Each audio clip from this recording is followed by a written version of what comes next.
some topics kind of just explode out of nowhere and become huge, like Columbus Day. Right. Over 2 million Google searches lately. Wow. So it's more than just like, are the banks open? Yeah, it's interesting, isn't it? Like this one holiday is suddenly like this huge flashpoint for all these bigger conversations we're having about history and colonialism and, whose stories really matter. Okay, so this is way more than just a day off from school. Right. Maybe we should back up, do like a quick history lesson on Columbus Day itself. Sure, absolutely. I mean, most people, they think Columbus Day, they think, that classic story, Christopher Columbus, 1492, lands in the Americas.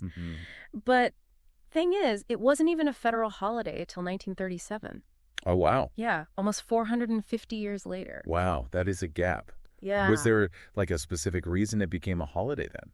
Well, it's complicated, a lot of factors. But one big thing was this push for national unity, It was the Depression, things were rough, and they wanted something to like bring people together. Okay. And, Columbus, he kind of fit that bill. It was also seen as a way to, recognize Italian Americans. Right. Because, for them, he's a huge figure. Yeah. Makes sense. Historically. And to this day, for a lot of Italian Americans, it's still really important, a celebration of their heritage. Absolutely. Right. But like you said, there's a lot more to it. It's gotten complicated. Yeah. And it gets complicated because, you see, Columbus arriving, as momentous as it was, it also kind of kicks off this really dark chapter. Yeah. For the folks who are already here. Right. It's not really discovery if people are already there. Exactly. For Native Americans, it wasn't discovery. It was the beginning of, it was the beginning of a lot of pain.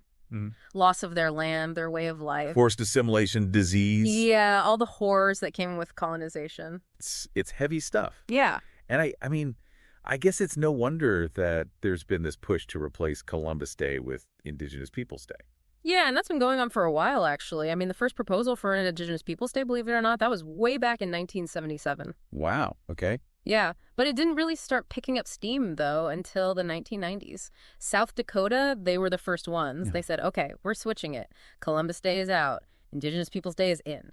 Wow. So they were the first state to make that official switch. The first state, yeah. Interesting. So it started there, but it's obviously not just South Dakota anymore. Oh, no, not at all. It's like this wave now. More and more states, cities, they're making the change. Alaska, Oregon, Vermont. Wow. New Mexico, Los Angeles, Denver, Seattle. It's spreading. Yeah, and I think it speaks to this like shift in how we think about history. It's not about erasing the past, but maybe like choosing to honor a fuller picture of it.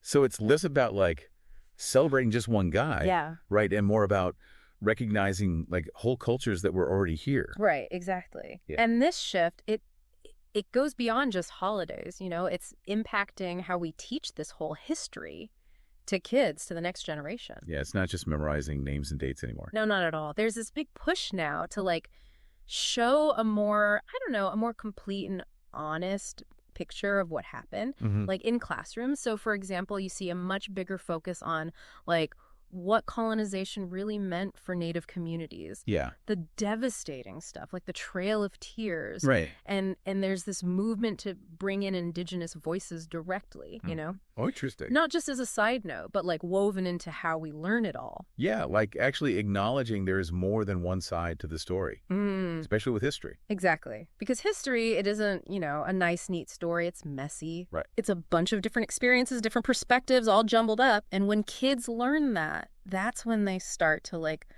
really think for themselves, Challenge what they've been told. Yeah. Which, I mean, that feels more important now than ever, don't you think? Oh, absolutely. And the internet's got to be playing a role in all this, right? Huge role. I mean, imagine trying to have these conversations even like 10, 15 years ago. It'd be so much harder. Yeah. The internet has its downsides, but it connects people in a way we just couldn't before. Yeah, it's like this big, digital town square, right?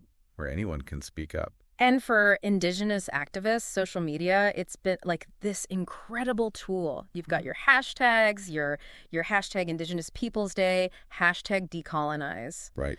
Those become rallying cries, ways to get the word out, to organize. Yeah. It's given a voice to folks who, for a long time, no one was really listening to. Yeah, it's pretty amazing to think, Like a single tweet can spark this whole conversation now, Right. and maybe even lead to real change. See, and that's what's so cool about this whole debate. It's not just about a holiday. It's bigger than that. It's about how we see history, period. It's about who we decide is important enough to remember. Exactly. And what that says about us, like what kind of future are we trying to build based on how we see the past? It's like we're, I don't know, finally really looking at our own history. Yeah.